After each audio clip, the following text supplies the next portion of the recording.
네, 제가 뭐 하드웨어를 많이 아는 건 아니지만 어쨌든 옛날부터 그 어셈블리 랭귀지를 하는 걸 되게 좋아했어요. 그러니까 하드웨어 그 CPU 안에 들어가는 그 칩을 프로그램하는 그게 이제 어셈블리 랭귀지라고 이 C 이전에 이제 있었던 건데 그걸 하다가 보니까 하드웨어를 자연스럽게 구조를 알게 되고요. 그다음부터 메인프레임 하드웨어와 뭐 유닉스 하드웨어 그다음에 뭐 PC에 들어가는 거 그다음에 이제 센서 뭐 이런 것들을 이제 취미로 저는 팔로업을 80년대부터 하다가 보니까 이게 이제 요 시장의 장난이 아니더라라고 하는 거죠. 이 시장은 메모리 시장하고 완전히 다르더라라고 하는 거. 그래서 이 반도체 중에서 이 비메모리 반도체, 우리나라에서는 비메모리라고 하는데 이제 시스템 반도체 요거는 어, 무궁무진하죠, 사실은. 어, 이게 그 굉장히 이 반도체 장비는 지금 어느 레벨까지 내려갔냐면 뭐 우리가 지금 TSMC하고 경쟁을 하는데 3나노, 2나노까지 내려갔어요. 3나노, 2나노면 원자 수준이에요. 원자 수준. 그래서 이 반도체가 물리학 뭐 이 그다음에 그 화학 이 머티리얼 그다음에 재료공학 뭐 심지어 플라즈마까지 이 반도체 공정은 아주 그냥 세계 모든 첨단 기술이 다 집약되어 있는 그런 분야입니다. 그래서 이게 이 시장은 앞으로도 훨씬 더 커질 거고 어, 지금도 큰데 그러면 더 커지냐? 예, 지금보다 큰데 더 커지죠.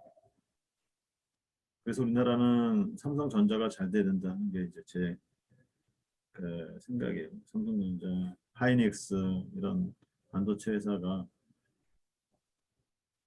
잘 돼야 된다라고 하는 거. 자, 강의 마지막으로 시작할게요.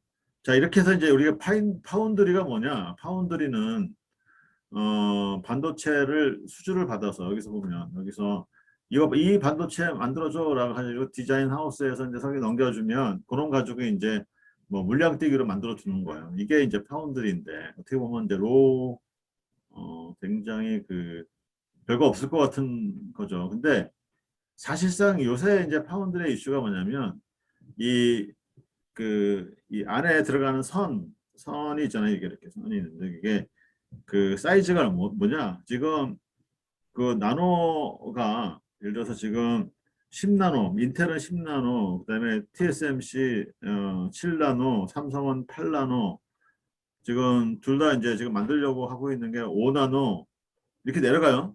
그러면 나노가 내려갈수록 뭐가 좋으느냐? 같은 면적 안에 하나의 면적 안에 그 사이즈가 이렇게 촘촘하게 박혀지면 두 배씩, 그러니까 10나노하고 5나노는 네 배가 차이 나는 거죠. 이 집적도가. 그러니까 똑같은 크기의 트랜지스터를 심는다 하더라도 네 배가 더 들어가는 거예요.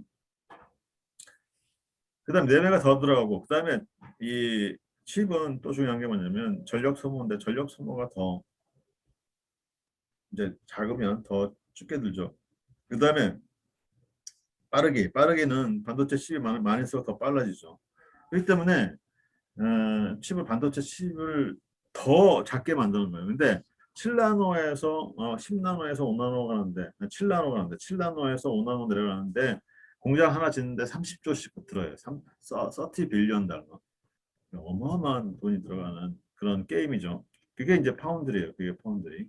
근데 팹리스 여기서 이제 지적 재산이라고 하는 IP 기업은 뭐냐면 원래 이 반도체는 IBM이 만들고 있었어요. IBM이 만들다가 이건 이제 자체적으로 이제 생산을 했었죠.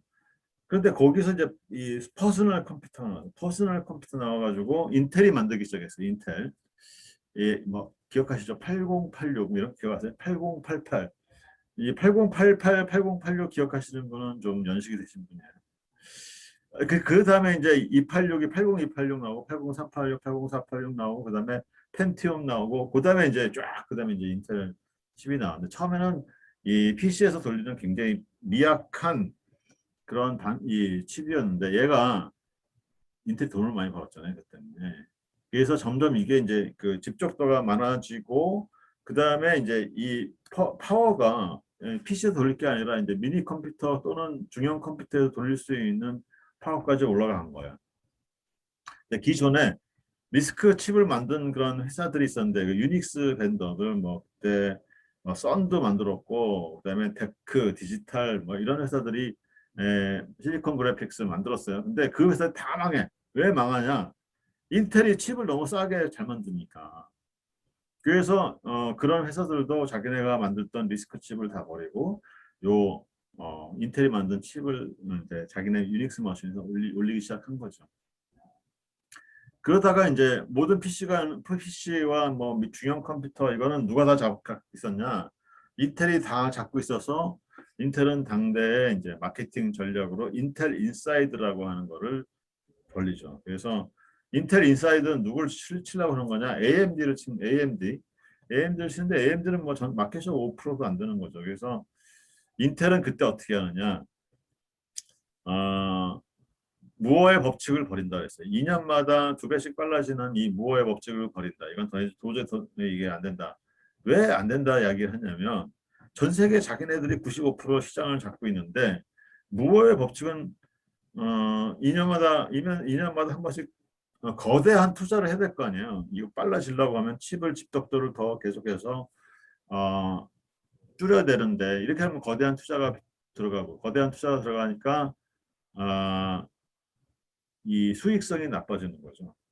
그리고 이제 이 인텔에서는 CEO를 잘못 뽑아가지고 그 CEO가 이제 이 칩을 개발하는 엔지니어를 대거 자른 거죠.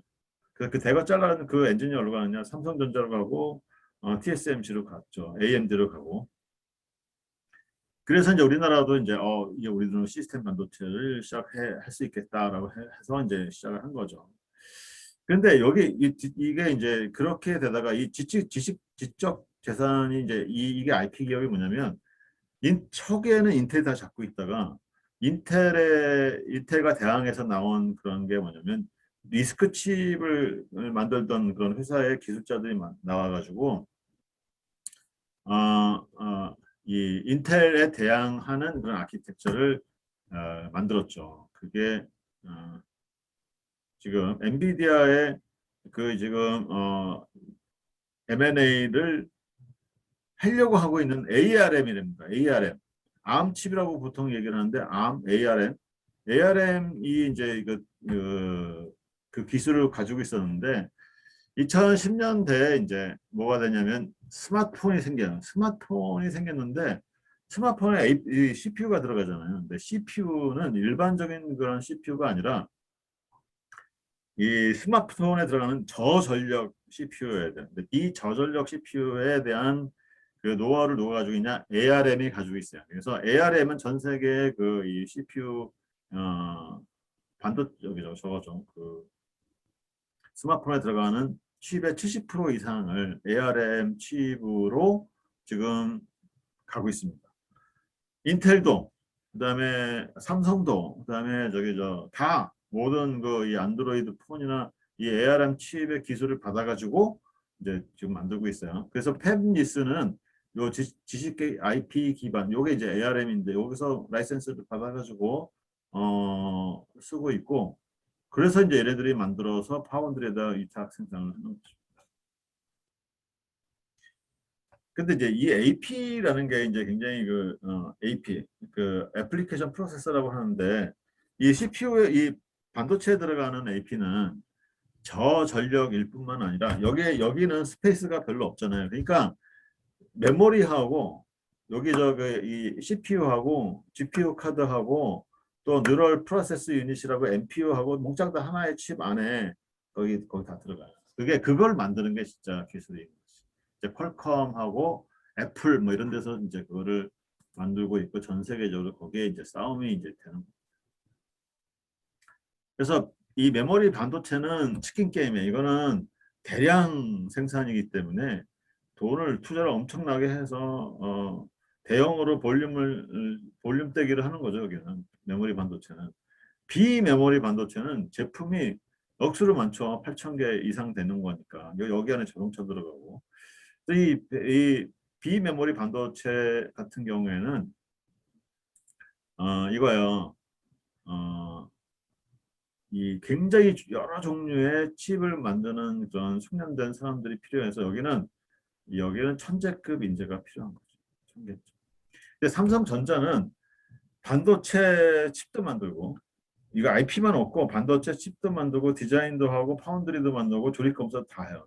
예, 삼성전자는 요것만 없고 딴 건 다 해. 인텔도 인텔은 여기서부터 끝까지 다 하고.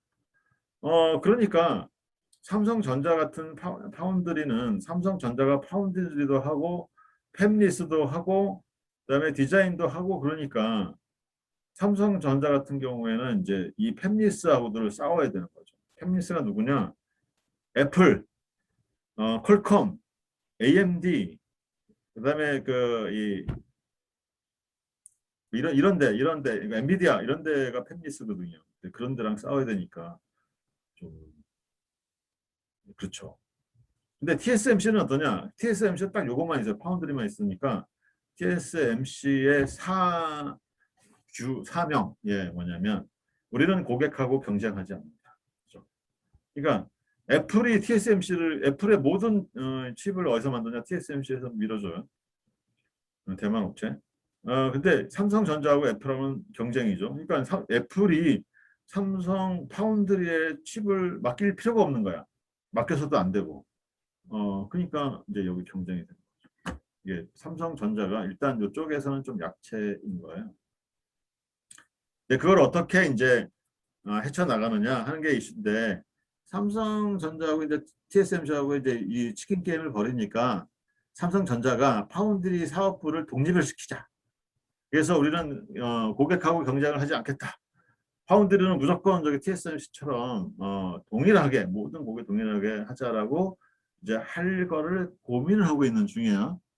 근데 이제 독립을 시키면 이슈가 뭐냐면 지금은 하나의 거대한 부서에 있기 때문에 수익이 뭐 파운드리에서 안 나면은 뭐 저기 저 가전에서 또는 저기 스마트폰에서 이제 멀어가지고 이제 보충해 주는 뭐 이런 식으로 돼 있는데 그걸 못 하잖아요. 그러니까 이제 큰 이슈가 돼서 이걸 파운드리 사업부를 독립해 마라 뭐 이런 걸 이제 삼성전자에서 고민스러운 거예요.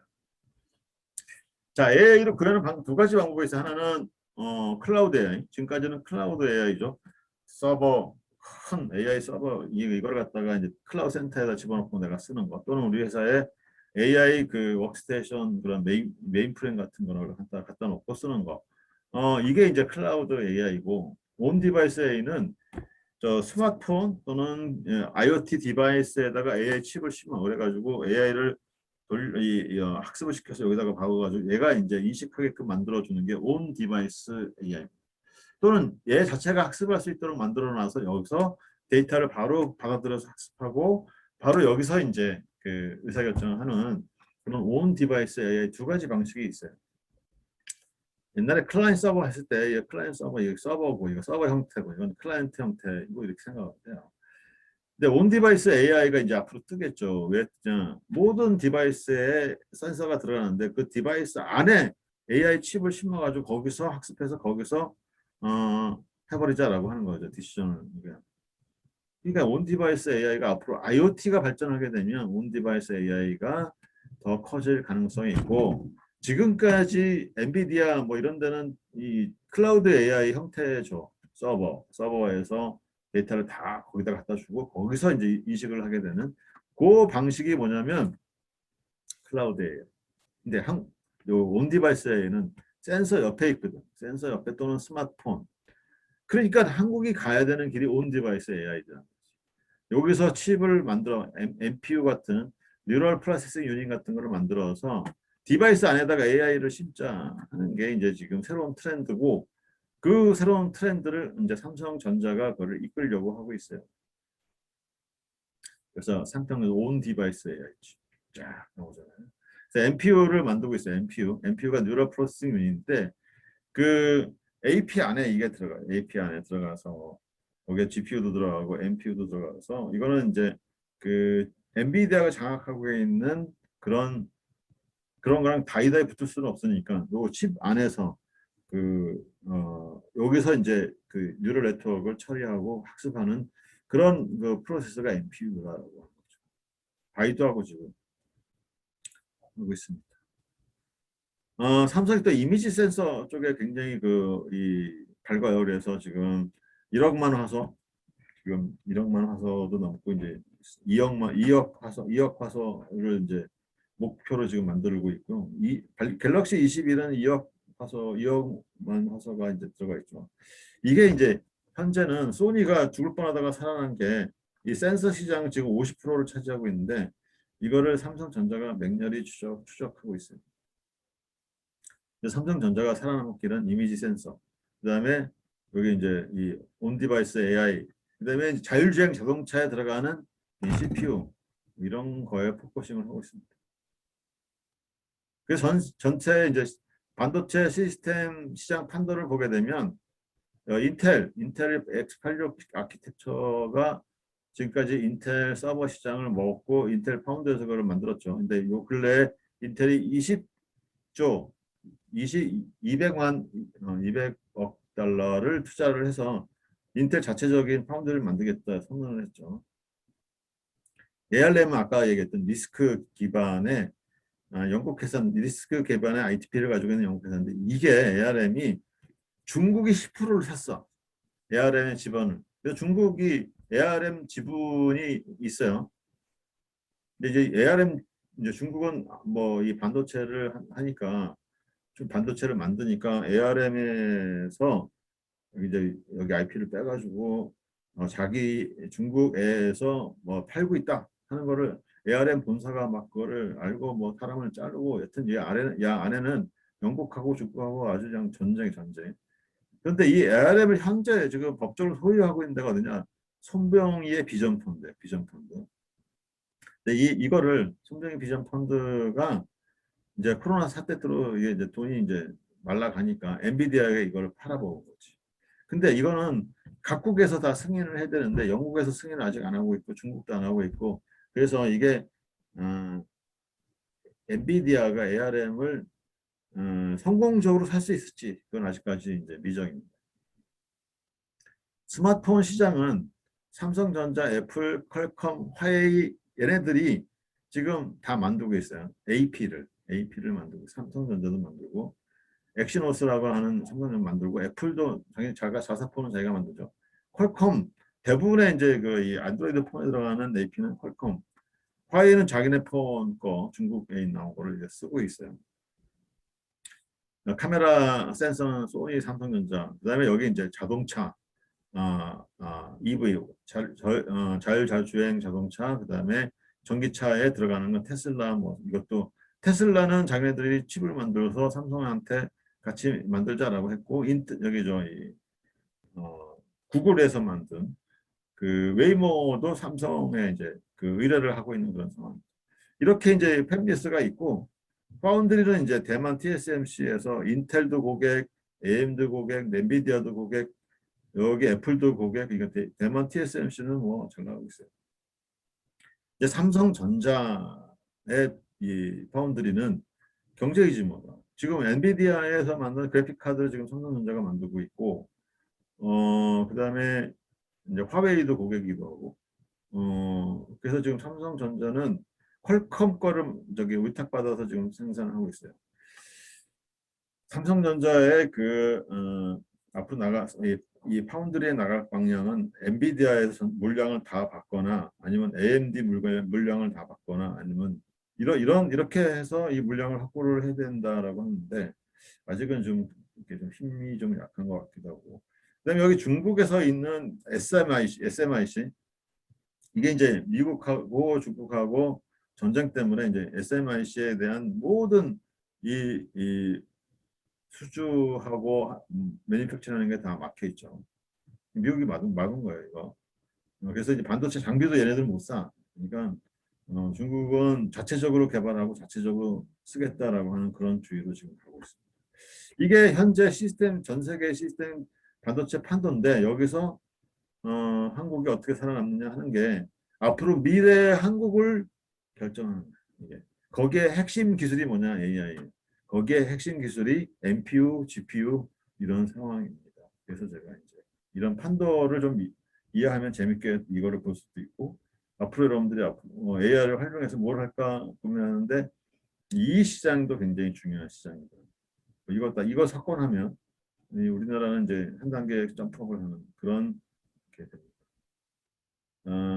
이 TSMC가 지금 지정학적으로 굉장히 중요하죠. 왜냐면 여기서 만드니까 모든 걸 다 받아. 미국에서 칩 만드는 건 대체적으로 대만에서 만든다고 생각하시면 돼요. 대만에서는 앞으로 뭐 100조를 투자를 지금 한다고 그러잖아요. 앞으로 확장시키는데. 이제 이게 이제 그렇고 그다음에 이제 애리조나에다가 칩을 공장을 뭐 미국에다가 2개를 만든다든가 그러고 있습니다. TSMC는 이제 대만 회사는 주로 반도체에 굉장히 많이 매달려 있어요. TSMC로. 그래서 대만의 경제를 누가 떼어받치고 있느냐? TSMC. 대만 제일 큰 거죠. TSMC가 여기 이제 이 5나노 밑에 공정을 이제 지금 잡고 있고 5나노 공정으로 이 애플의 M1 노트북에 들어가는 M1 칩 있잖아요. 그거를 만들어 가지고 지금 대히트 중이죠. 대히트 중.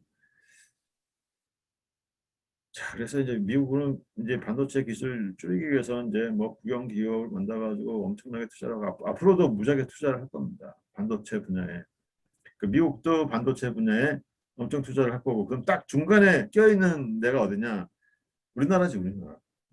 우리나라는 어떻게 해야 되는지 어쨌든 우리나라는 잘 여기 줄다리기를 잘 해야 돼요. 미국하고 중국하고 요 틈바귀에서 어느 한쪽을 완전히 이렇게 손들어 가지고 가게 되면 다른 쪽 시장을 잃게 되고 다른 쪽 우리나라는 삼성전자도 이제 중국에 공장이 있고 미국에도 공장이 있으니까 이걸 줄다리기를 어떤 식으로 하느냐 하는 게 이제 뭐 정치뿐만 아니라 사실 경제에서도 굉장히 중요한 겁니다. 중국에서는 TSMC 엔지니어를 연봉의 2.5배를 주고 퇴사 보너스를 받아서 뭐 이제 뽑아가고 있다. 이거 쟤네들끼리 얘기니까 뭐 우리는 관여를 안 하겠지만 중국에서 한국 여기 이 임원들도 빼가려고 하다가 뭐 이슈가 많았었죠. 네, 중국은 지금 뭐든지 다 할 겁니다. 반도체를 중흥시키기 위해서는. 그런데 이제 미국도 중국에 대한 이제 반도체를 규제시키기 위해서는 다양하게 요구를 하고 있고 이제 삼성전자에도 압력을 주고 있죠. 다음 주 월요일 날 미국 대통령이 초대를 해서 삼성전자가 이제 거기 회의를 하러 들어가는데 이제 미국에서 반도체를 만드는 모든 회사 사장들을 초대를 했어요. 이제 거기서 이제 무슨 얘기가 나올지 이제 궁금한 거지. 사실은 아마도 모든 반도체는 앞으로 미국에서 팔는 거는 미국에서 생산을 해라 뭐 이런 식으로 얘기할 가능성이 높아요. 이 반도체 여기 미국 엔비디아가 ARM을 인수를 하는 게 아직 미정이다. 특히 영국하고 중국에서 오케이를 해야 되는데 굉장히 이슈가 되고 있습니다. M&A 정치, 정치. 이제 거의 결론인데요, 여러분. 여기 제가 써놨어요. AI 세상은 불공평한데 AI는 그것을 과속화. 제가 우리 미국도 돌아다니고 실리콘밸리도 가보고 뭐 저기 CES도 가보고 돌아다니면서 내가 느낀 게 뭐냐면 세상은 불공평한데 AI는 그거를 가속을 시켜요. 그러니까 돈 많은 사람들은 AI를 투자를 해서 거기에서 또 이 밸류를 창출을 해 나가는데 AI는 그거를 굉장히 가속화시킨다고 하는 거죠.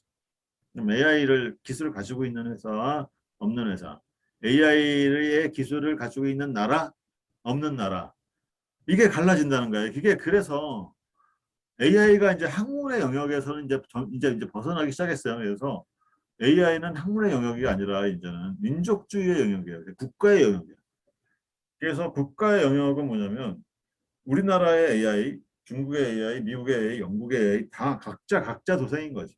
그리고 여기 기술들은 서로 교류를 이제 지금이야 뭐 기타부 통해 가지고 뭐 오픈소스 해서 다 교류를 하고 있지만 앞으로는 더 이상 아닐 거다라고 하는 게 제 생각. 앞으로 몇 년만 지나면 소스 코드 오픈한 거는 안 할 거예요 아마. 그러니까 뭐 기술이 있는 애들만 살아남는다 이거죠. 왜 그러냐? 인공지능 중에서 여기 이게 이제 알렉사를 여기다 갖다 놨지만 똑똑한 인공지능 스피커 한 개만 있으면 되지 이거 두 개 있을 필요 뭐 있어요? 우리나라에서는 알렉사가 안 들어와가지고 지금 못 사지만 예를 들어서 이 한글을 잘하는 알렉사가 있으면 SK나 뭐 KT 뭐 이런 인공지능 비서가 필요하겠어요. 자율주행 자동차가 똑똑한 놈 하나만 있으면 되지. 이게 10개가 필요하겠어요? 아니죠. 우리나라 자동차 회사 하나밖에 없는데 어, 나머지 다 외국 개죠. 그러니까 이게 참 애매모호한 거예요. 이게 AI라는 게 그 이제는 지난 시간에 얘기를 했듯이 한번 AI를 모델을 만들려고 하면 수백억이 들잖아요. 그래서 어마어마한 데이터와 어마어마한 그런 그 이 GPU가 필요하고 그러면 돈이 있어야 되는 거지 앞으로는. 그렇기 때문에 그 대규모 국가적인 또 범기업적인 그런 이 리소스를 집중을 해서 키워야 한다라고 하는 게 이제 AI 제가 이 7시간 동안 얘기하는 모든 결론입니다. 지금은 AI가 뭐 소수의 몇 명의 똑똑한 사람이 해서는 안 되는 거고 국가적인 집중적으로 선택을 잘해서 거기다가 이제 이거를 만들어야 된다고 하는 게 이제 AI 민족주의. 더 AI 기업 인수들을 많이 해요. 그래서 이게 아마도 조금 있으면 이제 중국에서 또 우리나라 AI 기업 인수한다고 엄청 돈 들고 들어올 겁니다. 아마도. 어, 이 엔비디아의 ARM을 엔비디아에 판매하는데 이게 뭐 의문을 많이 제기를 하죠. ARM 칩에 대해서. 왜냐?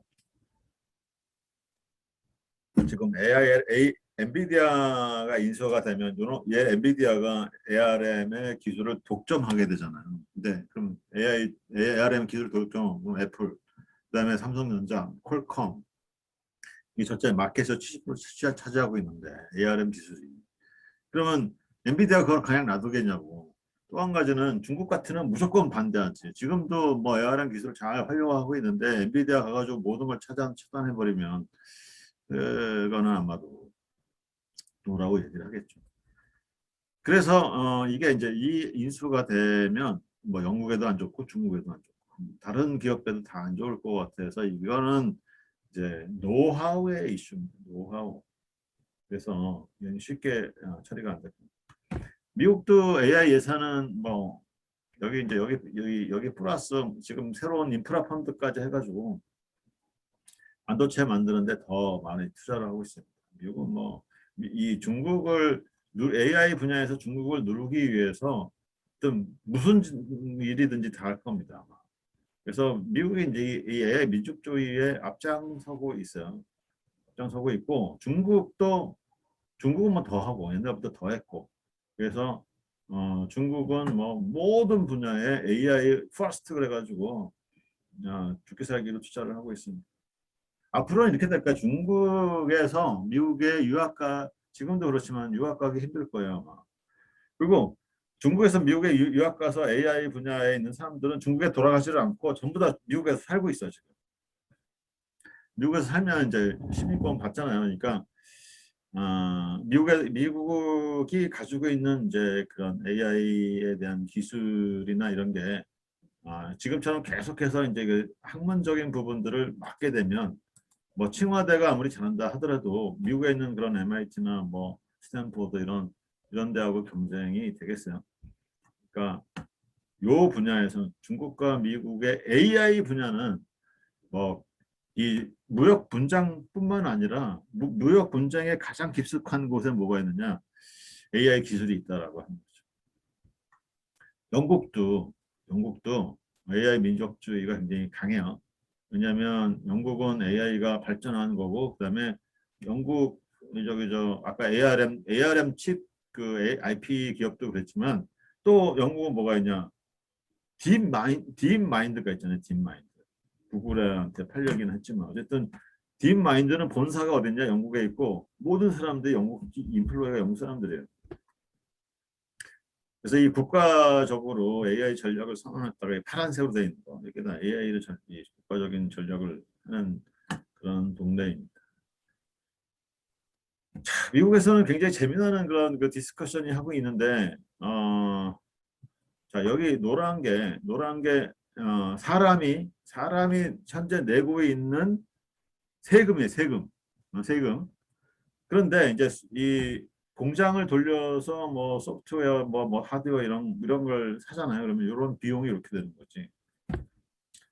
근데 앞으로 되면 이제 이 공장에서 로봇가 도입을 많이 되고 거기 AI가 도입이 되면 이거 생산성이 로봇이 좋겠죠.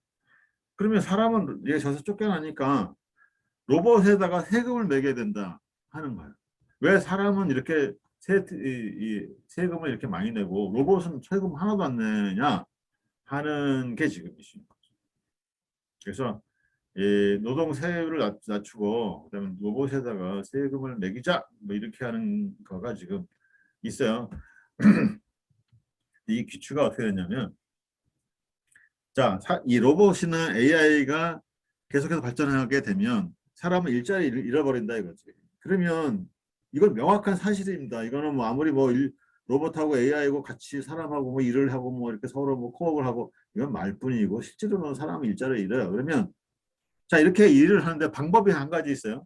자, 그러면 이 사람들을 자르지 말고 전체 노동 시간을 낮추자. 뭐 지금 40시간인데 40시간을 하지 말고 이걸 30시간은 줄이거나 20시간은 줄이자. 그리고 봉급을 지금까지 좀 계속 주자. 이건 뭐 가장 이상적인 상태죠. 그다음에 이 사람을 자르면 이 사람들이 얼른 갈 수가 없잖아요. 그럼 이 일을 살 수가 없잖아요. 그러니까 이거는 사회적으로 그걸 그렇게 도입을 AI를 도입한 데 세금을 매겨가지고 그 재원으로 이게 잘린 사람을 정부가 지원을 하자 뭐 이런 얘기가 될 수 있다라고 하는 거지. 그러니까 이렇게 이러고는 인간에 대한 세금, 노동에 대한 로봇에 대한 세금 이게 뭐 남의 나라 일처럼 들릴 수도 있어도 진짜 중요한 건 뭐냐면 그러면 이렇게 AI 도입이 돼가지고 직장을 잃은 사람들 또는 서서히 이걸 줄일 텐데 이거에 대한 어떤 이 사회적인 이런 장치가 필요하다. 이 부분은 만들어야 돼요, 우리나라도. 그래서 이게 이 부분이 그래서 중요하다는 거예요. 자, AI를 통한 일자리 감소라는 거는 이게 왼쪽에 있는 게 3년 전, 그다음 앞으로 3년 후 이거 여기서 앞으로 3년 후는 일자리를 잃어버린다라고 하는 게 여기 요 부분이 더 많죠. 그러니까 그 분야가 명확한 거지. 그리고 이 여러분이 사랑하는 사장이라고 쳐봐요. 근데 AI를 도입을 하면 1억이 들어. 근데 지금 현재 인건비가 3억이야. 그러면 AI를 도입해서 1억을 쓰느냐 아니면 인건비를 3억을 줄이느냐 하는 게 둘 중에 하나를 해야 된다. 그러면 당연히 AI 도입해서 3억을 줄이는 거죠. 이게 이제 그런 이슈가 있어요. 사회적인 이슈가. 우리나라는 아직도 이런 거에 대한 디스커션을 안 하는데 이런 걸 디스커션을 하자는 거예요. 뭐 기후 변화는 뭐 당연한 거고 그래서 뭐 뉴럴 IPS에서 2019년에 대가들이 모여가지고 여기 있는 대가들이 모여서 기후 변화에 대한 뭐 행동을 촉구했다 뭐 그런데 요사 벤조 뭐 하사비스 맨드류 응뭐 이렇게 유명한 사람들이 모였다라고 하는 거예요. 뭐 선언이지 이런 거. 그래서 이제 앞으로 이제, 이제 중요한 거는 뭐냐 전망이죠 전망. 이제 첫 시간에 뭐라고 예를 들면 그이 GPT-3를 얘기를 하면서 앞으로 점점 이제 대형 모델이 나온다 이거예요. 그러면 대형 모델은 뭐 지금 1,750억 개가 GPT-3인데 앞으로는 뭐 여기 얘기는 10조 개 파라미터가 나오는 그런 모델이 나와요. 그러면 전 세계에 있는 모든 웹사이트에 있는 데이터를 몽땅 다 읽어가지고 그거를 모델에 집어넣겠다라고 하는 거지. 그런 것들 나올 수도 있고. 그다음에 이거의 핵심적인 기술이 뭐냐면 어텐션 기반의 트랜스포머예요. 트랜스포머. 그래서 이 방송을 듣는 학생들은 뭘 해야 되느냐? 트랜스포머라는 거를 이해를 하고 논문을 읽고 트랜스포를 공부를 해서 이 NLP에 대한 이해를 좀 가졌으면 좋겠어요. 왜냐면 지금의 모든 핫한 분야는 어디서부터 나오느냐? 트랜스포머에서 나온다. 그래서 소스를 좀 까서 그 안에서 어떻게 돌아가는지가 좀 이해를 해가지고 그거를 좀 써먹는 그런 방향으로 가야 된다 하는 겁니다. 그다음에 이제 AI 기업부설 AI 연구소, 기업부설 AI 연구소는 지금 이제 뭐 잘 나가고 있어요. 근데 앞으로는 저 기업부설 연구소가 별로 이렇게 막 도움이 되지 않을 가능성이 높아요. 왜냐? 전 세계 트렌드는 어떻게 되느냐? 뭐 엄청난 거대한 그런 AI 모형과 그거를 트레이닝 시킬 수 있는 그런 방법으로 대형화, 초대형화되고 있기 때문에 기술 부업 부설 연구소 같은 경우에는 이 세계 탑인 뭐 딥마인드나 또는 오픈 AI와 같은 그런 브릴리언트한 세계적인 사람들이 나와서 지금까지 없었던 거를 만드는 정도가 아니라고 하면 기술 부설 연구소에서 뭐 돈을 많이 받는 연구원들을 계속해서 돈을 줘야 되냐 하는 그런 퀘스천이 생긴다 이거지. 다시 말해서 지금은 AI 기술을 연구하는 시대에서 뭘로 넘어가느냐? AI ROI 시대로 넘어갈 것이다라고 하는 거예요, 저는. 그래서 AI ROI 시대로 넘어가면은 내가 들인 돈 대비 내가 뭘 얻었지라고 하는 퀘스천이 드는데 거기에 타겟이 뭐냐? 기업 부설 AI 연구소다 이거지. 그다음에 이제 국방 뭐 군사 뭐 이런 거는 뭐 당연히 중국은 미친 듯이 AI 국방 기술에 투자를 하고 있죠. 스타트업은 뭐 대단히 인수를 많이 할 거고 딥마인드는 알파 폴드를 넘어서 생물학 신약 발견에 중요한 돌파구를 만들 것이다. 뭐 그런 건 당연한데 딥마인드가 과연 돈을 벌 것이냐? 이게 제가 이제 퀘스천이에요. 딥마인드는 작년에 7천억 원, 환화로 따지면 7천 원 정도가 저거였어요. 적자. 7천억 적자. 딥마인드가. 그 다음에 이제 이 구글의 빚을 진 게 1조 6천억이에요. 딥마인드가. 그걸 탕감을 해줬어. 탕감. 그러니까 딥마인드가 1년에 한 1조씩 쓰는 그런 연구소예요, 저게. 그러면 이제 저게 이제 돈을 벌어야 되는데 알파폴드를 가지고 돈을 벌 거냐? 어, 이 신약 발견, 뭐 구조생물학 이런 것들에 투자를 해서 저기서 돈을 벌 거냐 하는 게 저는 빅 퀘스천이에요. 빅 퀘스천. 왜냐? 저게 돈을 벌 수만 있으면 오래 가는 거고 이 계속 1조씩 적자가 나는데 구글인들 이거를 계속 끌고 갈까요? 그게 이제 저는 퀘스천인 거죠. 그다음에 이제 페이스북은 3D 컴퓨터 뭐 증강현실 페이스북이 제일 관심 있는 게 뭐냐면 요새 이제 메타버스 있죠. 메타버스 거기에 페이스북에 굉장히 관심이 많아요. 왜냐면 얘네들은 이제 페이스북을 3D로 만들려고 하는 거지. 이게 지금 동영상까지는 다 왔고 이제 3D 이걸 가지고 이제 뭔가 3D 페이스북을 만들려고 하는 거고. 그리고 이제 ARM은 페이스북에 인수가 안 될 거다. 저도 그렇게 생각해요. 우리나라 뭐냐 우리나라는 지금 초대형 이 모델을 만들고 있는데 한글은 어디까지 왔느냐? 미국은 전체 어절이 한 5천억 개 어절이 있어요. 근데 우리나라는 지금 최근 개발된 게 18억 개, 18억 개까지. 아직도 멀었어요. 그러니까 이게 데이터가 없으니까 쓸데없는 그런 이루다 이슈가 나오는 거지. 그 다음에 이게 이 학계 개발자 벤처들의 음성을 들어야 되는데 현재 정부 R&D 해가지고 지금 돈 쓰는 게 이게 뭐 R&D 자금은 눈먼 돈이다. 뭐 이런 공식이 지금 성립을 하여 가고 있다. 이게 이러면 안 된다 이거지. 돈 될 때 가서 돈을 써라라고 하는 거예요. 데이터댐처럼 옛날에 이 단추구멍 깨서 뭐 이렇게 눈 다는 거, 인형 눈 다는 거 그런 식으로 돈을 쓰지 말고 돈 될 때 가서 이 반도체 AI 반도체에 집중 투자를 해라라고 하는 겁니다. AI 거품. 현재는 이 R&D 정부 R&D 때문에 AI 거품이 생기고 있어요. 왜냐하면 모든 게 다 AI예요. 모든 게 AI 아닌 것도 AI를 써놓으면 갑자기 되는 그런 문제가 생긴다라고 하는 거고 AI 편중 문제.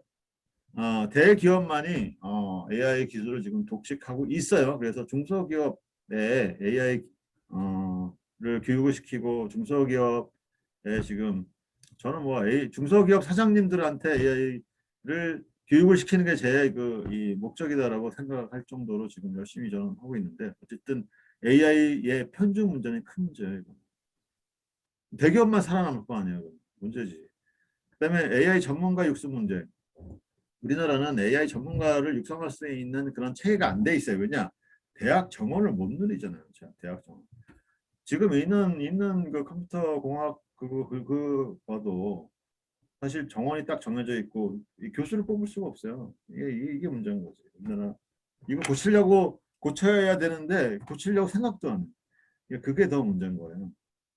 그다음에 이제 대학원생들은 지금 이제 논문 써가지고 해외 저널에다가 집어넣어서 이제 발표하는 게 이제 목적인 거지. 뭐 기업에 뭐 AI를 도입해가지고 기업이 잘 먹고 잘 살게 만드는 생산성을 높이는 그런 쪽의 목적이 있는 게 아닌 게 슬픈 거예요. 그다음에 AI가 기업에 전파되고 활용되는데 시간이 많이 걸려.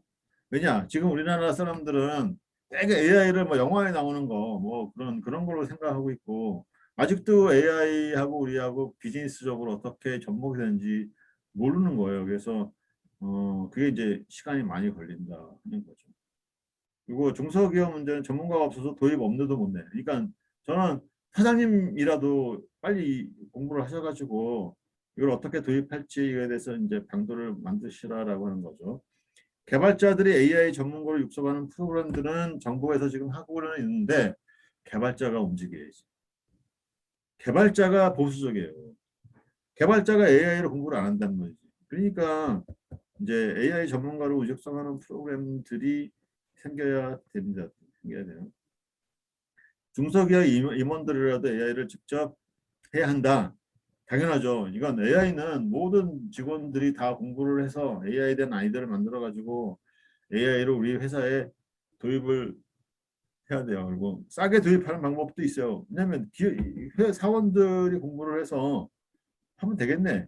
아까 저 MLOps를 제가 얘기를 했는데 MLOps에서 90%가 뭐예요? 기업 데이터를 AI에다 집어넣게 만들어 주는 거. 그게 이제 중요하다고 90% 이상 중요하다고 얘기를 했는데 그 부분에 하는 거예요. 그리고 외부에서 전문가를 이제 초정 초빙을 해서 모델을 만드는 거지. 그래서 AI 도입할 수 있어요. 어떻게 해서 도전해야 살아납니다. 합니다. 그래서 저는 우리나라가 AI를 도입을 해야 되는데 그 기술적으로 도입을 하지 마시고 ROI 측면에서 도입을 하셔야 그게 가장 빠른 길이고 그 ROI를 생각해서 도입하는 거는 어마어마한 기술이 필요 없다라고 하는 거지. 그러니까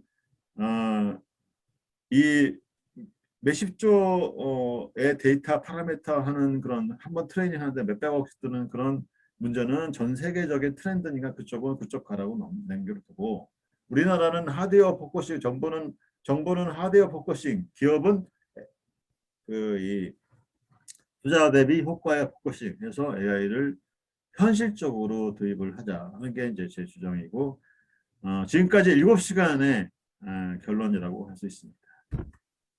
자, 제 강의는 여기서 마치도록 하고 혹시 질문 있으면 채팅창에 써주시면 제가 몇 개 답변을 하고 이 방송을 마감하도록 하겠습니다. 뭐 지금 나가셔도 되고요. 네. 혹시 질문 있으면 해주세요.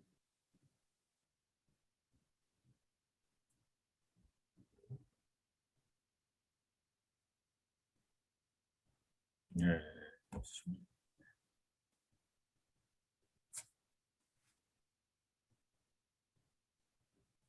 초중고생들의 교육 과정은 요새 초중고 교육자들은 코딩 교육이 있긴 있는데 거기다가 AI를 집어넣어라 하는 거죠.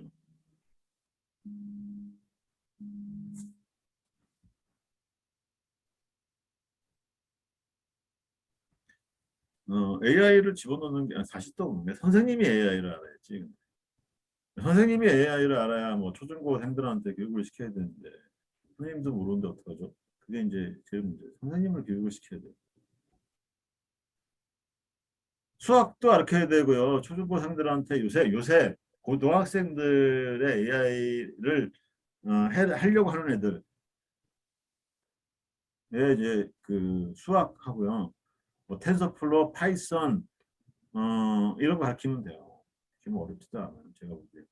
CEO를 위한 가정과 개발자를 위한 가정이 어느 정도 차이가 있나요? CEO를 위한 강의의 포커싱은 뭐냐? 우리 기업에서 어떻게 AI를 도입할 거냐? 우리 기업이 어떤 분야의 AI를 할 거냐? 그다음에 AI가 할 수 있는 일이 뭐냐? 그중에 사례 중심으로 그다음에 코딩도 배우긴 해요. 근데 이 하다가 보면 약점이 뭐냐면 CEO의 약점은 파이썬을 막 능수능란하게 못한다는 거지. 그렇기 때문에 뭔가 만드는 거는 못하니까 실무자를 하나 보내주시면 그 실무자들한테 구현할 수 있는 능력을 가르쳐 드리겠다라고 하는 거예요. 그러니까 목적이 달라요. CEO는 AI에 대한 전반적인 이해, 인더스트리에 대한 이해, 거기다 어떻게 적용할 건지, AI가 뭘 잘하고 기술적으로 뭐 어떤 것들이 필요한지 이런 거를 CEO는 가르치고, 그다음에 이제 이 실무자는 어떻게 구현할 건지를 가르쳐요. 그래서 텐서플로를 겁나게 많이 가르치죠.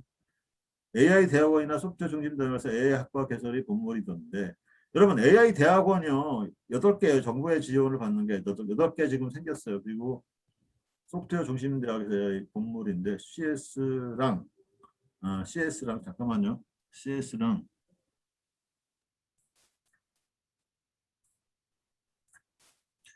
CS 학과랑 AI 교육 과목이 차이 있죠. 왜냐면 CS 컴퓨터 사이언스는 컴퓨터 아키텍처, 알고리즘, 데이터 스트럭처, 데이터베이스, 네트워크 뭐 이런 걸 가르치는 거고, AI는 뭐 뉴럴 네트워크, 그다음에 파이썬, 파이토치, 그다음에 데이터 여기 핸들링하는 프리 저기 어, 피처 엔지니어링, 그다음에 AI도 종류가 많아요. 저기 컴퓨터 비전, 그다음에 그 저기 제너레이티브 네트워크, 그다음에 이런 게 굉장히 많아서 서로 많이 다릅니다. 교과목이. 애플의 M1 칩스가 인텔보다 3배 빠르다고 하는데 배터리 시간 2배라고 하던데, 이로 인해서 노트북, PC, 핸드폰 생태계가 바뀔 만큼 파괴력이 있을까요? 예, 있어요. 애플이 엔비디아나 인텔을 무너뜨려 서 성장할까요? 어, 네, 저는 애플이 엔비디아나 인텔을 이거 종류가 달라요. 이거는 애플이 가는 길은 스마트폰과 그다음에 이 노트북 이를 합체를 시키고 거기다가 센서를 합체시켜서 종합적인 컨텐츠 및 하드웨어 소프트웨어로 가는 거고, 엔비디아는 이 칩을 만드는 데고 인텔도 칩을 만드는 거죠. 인텔과 엔비디아는 경쟁인데 애플은 독자적으로 만든다는 거죠. 독자적으로. 애플은 수익성이 두 자리로 성장할 거예요. 성장합니다. 그리고 애플이 이번에 M1 칩을 만드는 건 데이트 친 거고, 거기에 따라서 이제 삼성전자나 퀄컴이 이번에 M1 칩과 경쟁이 되는 그런 정도의 칩을 만들 수 있느냐, 지금 만들고 있어요. 지금 그게 나올 수 있느냐 하는 게 이제 이슈. 네. 답은 두 자릿수로 성장을 계속 할 겁니다. 애플 너무 잘해요, 솔직히. AI 튜터 개발이 실효성이 있을지요? 현대 챗봇용으로 한다면 현실성이 있으시죠? 지금 챗봇이 문제예요. 챗봇이 이게 사람들하고 대화할 정도의 수준이 되냐? 안 된다 이거지. 그래서 그게 안 되고, AI 튜터 개발은 AI가 뭐 이렇게 이 튜터링을 리딩, 이렇게 사람을 내가 지금 제가 얘기한 것처럼 얘기하는 그런 건 안 될 거고, 이런 건 돼요. 그러니까 문제를 통해서, 죄송합니다. 손정이 맞아. 손정이가 맞죠. AI가 내가 틀린 문제를 계속해서 풀게 해서 내가 토익 시험을 더 잘 보게 만드는 그런 알고리즘은 되는데, AI가 제가 얘기하는 사람이 얘기하는 것처럼 튜터링까지는 안 될 겁니다. 우리말을 잘 못하잖아요. AI 이해를 못하고. 네, 손정희 제가 보시겠습니다. 네, 맞습니다. 예, 예, 예, 수고하셨어요, 여러분. 예, 강의는 여기서 마치도록 할게요. 중소기업 임원이 받아야 AI 교육 수준은 뭐냐? 첫째로, 중소기업이 이 임원이 받아야 AI 수업은, AI라는 게 영화에 나오는 그 AI가 아니고 실질적으로 어, 스마트한 엑셀처럼 어디다가 써먹을 수 있는 그런 거다라고 하는 기본적인 거를 배워야죠. 그래서 이 중소기업 임원들은 반드시 AI를 배워요. 이게 AI 할 수 있는 것과 못하는 것, AI 사례, 우리 회사에서 AI를 어디다가 써먹을지 그런 것들을 이제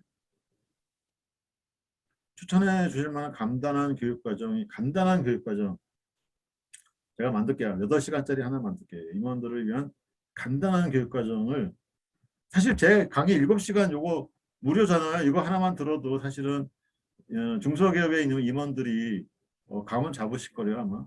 예. 이거 오늘 강의한 것까지 합쳐가지고 제가 페이스북 아니 유튜브에 올릴 겁니다. 그러니까 유튜브에 올릴 거니까 그거를 잘 들으시면 요것만 잘 들으셔도 AI에 대한 생각은 음, 어느 정도 다 실행제로 실행해도 예 실행하고 싶으시면 코딩할 수 있는 사람을 보내주세요. 코딩할 수 있는. 그러니까 실행을 하기 위해서는 개발을 할 수 있어야 돼요. 개발을 하려고 하면 개발자들한테 제가 알려주는 실무자를 위한 코스가 있습니다. 그래서 그거를 배우시면 돼요. 실행하고 싶으시면 파이썬을 확실하게 공부를 하신 분을 보여주시면 제가 한 달 반 정도 하드 트레이닝을 해서 보내드릴게요. 예, 파이썬이 우선이죠. 파이썬을 못하면 아무것도 안 돼요. 왜냐면 텐서플로우라는 게 파이썬에서 돌아가는데 파이썬을 못하면 텐서플로우는 못 돌리죠. 그리고 굉장히 파이썬의 그 깊숙한 부분까지 알아야 텐서플로우를 제대로 이해가 가는 거죠. 네, 파이썬이 우선.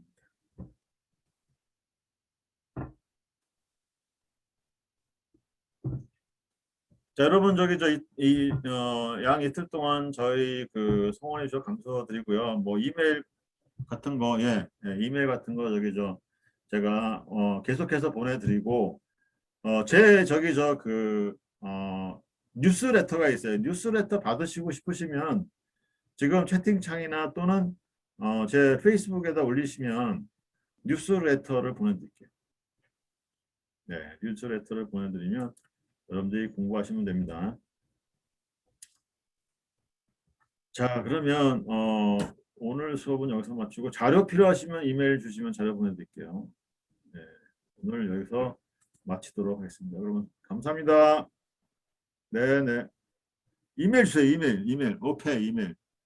네, 이메일 보내주세요. 이메일. 이메일을 주시면 제가 보내드릴게요. 이메일 보내주시면 제가 이메일로. 수고하셨습니다. 네, 감사합니다. 네.